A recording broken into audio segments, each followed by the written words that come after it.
दोस्तों आज की वीडियो में मैं आपको एक दिलचस्प चीज के बारे में बताने वाला हूँ। वो चीज है एक सितारा जिसका नाम है तारिक। 1967 में एक रेडियो टेलीस्कोप पर कुछ पुरस्कार सिग्नल्स मौसूल हुए। वो सिग्नल्स खला में किसी और जगह से आ रहे थे। वो साइंसदान जिन्होंने उन सिग्नल्स को मौसूल किया, उनका मानना था कि उनको वो सिग्नल्स कायनात में मौजूद किसी और मखलूक ने भेजे थे जो हमारी दुनिया के लोगों से राबिता करने की कोशिश कर रहे थे। लेकिन वो सिग्नल्स किसी खलाई मखलूक के नहीं बल्कि एक सितारे से आ रहे थे। और तब इंसान ने एक ऐसे सितारे की खोज की जिसे पहले कभी किसी इंसान ने नहीं देखा था।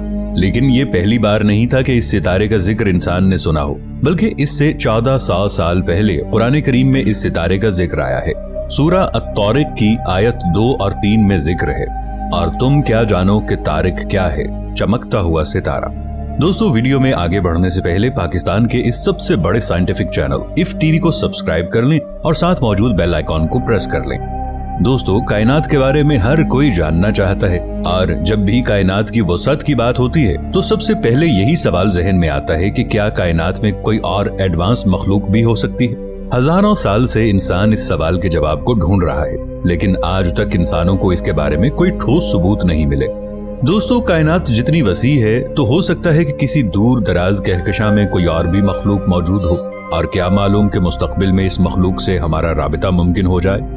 दोस्तों कुछ हफ्ते कबल चीन की साइंस और टेक्नोलॉजी की वजारत ने दुनिया के सबसे बड़े रेडियो टेलीस्कोप में किसी नामालूम सिग्नल्स को मौसूल करने का दावा किया है।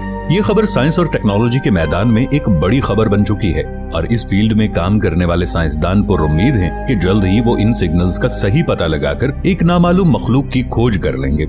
इन साइंसदानों का कहना था कि साइंस के मैदान में ऐसा पहली बार हुआ है कि हम खला में किसी और मखलूक की खोज में इतने करीब जा चुके हैं। ये 1967 में मौसूल होने वाले उन सिग्नल से मिलते जुलते थे। पहले वो ये समझ रहे थे कि शायद इन सिग्नल्स की वजह कोई रेडियो इंटरफेरेंस हो, लेकिन काफी तहकीक के बाद ये मालूम हो चुका है कि ये सिग्नल्स किसी रेडियो इंटरफेरेंस की वजह से नहीं है, बल्कि ये सिग्नल्स खला के किसी दूर दराज हिस्से से आए हैं।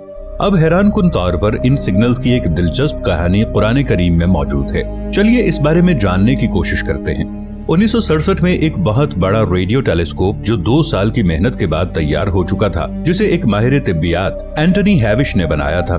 इस रेडियो टेलीस्कोप की मदद से एंटनी हैविश ने पहली बार आसमान में चमकती अशिया को करीब से देखा। उनके इस काम में जैकलिन बेल भी शामिल हुई, जो कैम्ब्रिज यूनिवर्सिटी में एक तालिब इल्म थी। तब उन्होंने साइंस के मैदान में एक बड़ी खोज उस वक्त की जब उनको टेलीस्कोप पर कुछ नामालूम सिग्नल्स का पता चला। ये वाज़ेह था कि वो सिग्नल्स इस दुनिया के नहीं हैं, क्योंकि इस टीम के मुताबिक इन सिग्नल्स को भेजने के पीछे एक ताकतवर डिवाइस थी जो इस दुनिया में मौजूद नहीं थी। वो सब हैरान थे क्योंकि वो सिग्नल्स किसी एक मकाम से नहीं आ रहे थे, बल्कि इन सिग्नल्स की जगह तब्दील हो रही थी।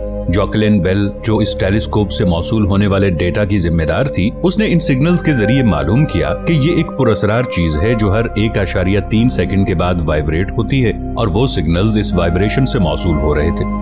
पहले उन लोगों ने सोचा कि वो सिग्नल्स किसी खलाई मखलूक की तरफ से भेजे गए थे, लेकिन बाद में इन सिग्नल्स पर काफी तहकीक करने के बाद उन्होंने अपने इस दावे को मुस्तरद करते हुए कहा कि इन सिग्नल्स में मौजूद आवाज ऐसी है जैसे कोई किसी दरवाजे पर दस्तक दे रहा हो।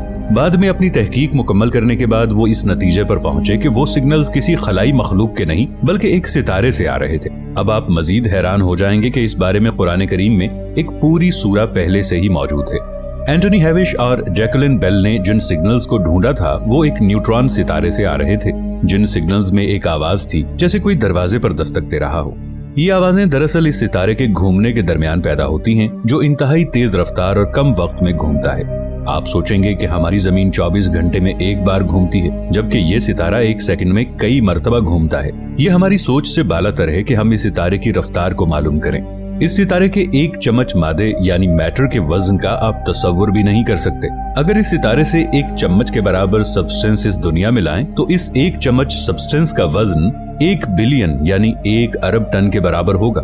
ये वो तारिक सितारा है जिसकी कसम अल्लाह ने कुरान में खाई है। अगर इस सितारे का एक इंतहाई छोटा सा टुकड़ा जमीन पर रख दिया जाए तो ये जमीन में सुराख करके जमीन को दरमियान में से तकसीम कर देगा। 21वीं सदी तक इस पर तहकीक से ये पता चला कि ये एक न्यूट्रॉन सितारा है, और आम सितारों के मुकाबले में इसकी रोशनी की शिद्दत बहुत ज्यादा है, और जिस तरह ये रेडिएशन खारिज करता है वो पल्सर स्टार की तरह ही है। इसी वजह से इन सितारों को पल्सर स्टार्स कहा जाता है, और ये लफ्ज पल्स से निकला है जिसका मतलब है धड़कना।